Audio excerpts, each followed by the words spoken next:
కుక్కలను గ్రామ సింహాలు అంటుంటారు చాలా మంది. గ్రామ సింహాల్ని చూస్తే పబ్లిక్ కి మస్తు బుగులైతుంటది. నెరిగి నడుమ బుడ్డ బుడ్డ పొల్లగండ్ల మీద పడి పానాలు తీసిన వార్తలు కూడా చెప్పుకున్నాం చాలా మాటల. అయితే అన్ని దిక్కుల కుక్కలతోని పరేషాన్ ఉన్నది గాని ఇగో ఈ ఊరోళ్ళకు మాత్రం అటువంటి భయమే లేదట.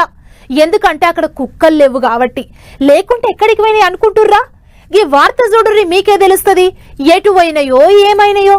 ఆదిలాబాద్ జిల్లాలో మనుషులే కాదు కుక్కల సుత నిమ్మలంగా బతికేటట్టు లేవుళ్ళు.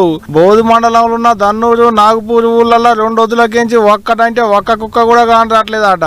మరి ఏడబోయి ఉండొచ్చు అనుకుంటురా? పులులు పోతం పెట్టినాయట.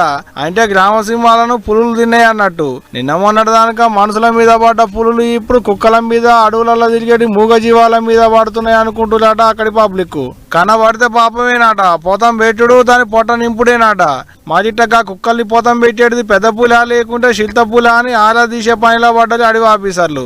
ఇంకో పెద్ద ముచ్చట ఏంటంటే నిన్న కూడా పులి కాండ్రింపులు వినబడ్డాయటగా ఊళ్ళల్లో ఉండేటి కొంతమంది పబ్లిక్ కు.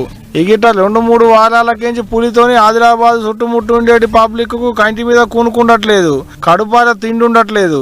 ఎప్పుడు ఏడికేంచి వచ్చి మీద పడుతుందోనని మస్తు బుగులు పడుతున్నారు. ఇక పబ్లిక్ పైలంగా ఉండాలి, అవసరం అయితే తప్పితే షీటికి మాటికి మంది ముచ్చట్లు అరుచుకుంటానని బయట తిరిగొద్దు అనుకుంటా అడవి ఆఫీసర్లు ఊళ్ళ పొంటి సాటింపేస్తున్నారు.